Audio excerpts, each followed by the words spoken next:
Olá pessoal, sejam bem-vindos ao Comunicação, um projeto com a Agência Experimental UVA em Cabo Frio. Aqui a gente vai falar um pouquinho sobre como o jornalista e o publicitário teve que se reinventar diante desse último ano que a gente vem passando. É claro que para a gente entender o presente, a gente vai ter que voltar um pouquinho, lá em março de 2020, quando as nossas vidas foram transformadas com a chegada do coronavírus. Mas engana-se quem acredita que foi a primeira vez que nós tivemos contato, sobre o que era o vírus. O Jornal Nacional, por exemplo, ele já falava sobre isso desde janeiro de 2020. Mas as coisas começaram a ficar complicadas quando, em março, o governo Bolsonaro começou a colocar uma série de restrições na LAI, que é a Lei de Acesso à Informação. Através dessa lei, nós temos acesso aos dados do governo em diversas áreas. Então, os jornalistas se juntaram. Canais de comunicação de diversos lugares do Brasil se juntaram em criar um consórcio, onde eles divulgavam o número de mortes e o número de casos no Brasil. Foi a primeira vez que nós iríamos enfrentar uma longa batalha através da censura do governo Bolsonaro. Fake news também não foi o que faltou. Eu vou citar alguns para vocês e ver se vocês lembram. É só uma gripezinha, estamos vivendo o final da pandemia, você vai virar jacaré, essa inclusive virou meme, hashtag e filtro nas redes sociais. Mas o jornalista se manteve empenhado. E quando eu digo jornalista, eu não digo só os formados. Eu digo nós, que estamos estudando para sermos jornalistas. É nosso dever desmentir as fake news.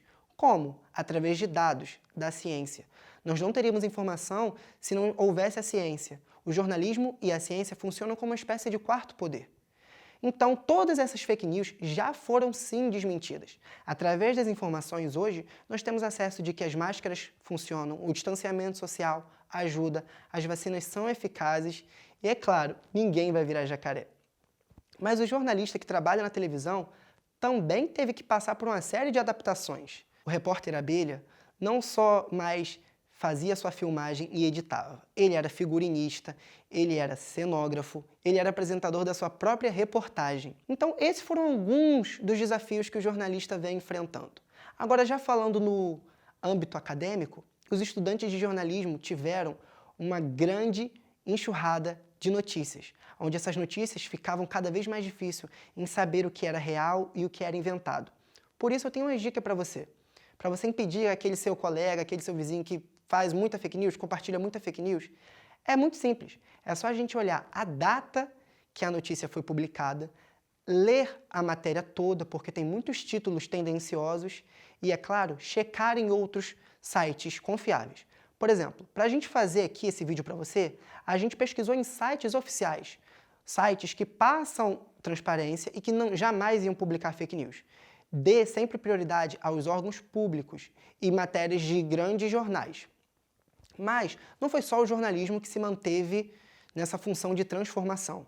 Bom, agora que você já sabe um pouquinho sobre o que o jornalista passou no ano passado, a gente vai falar daqui para frente os desafios e as oportunidades que deixaram com que o mercado de trabalho do jornalista fosse mais flexível. Mas engana-se quem acredita que a gente vai falar só sobre o jornalismo.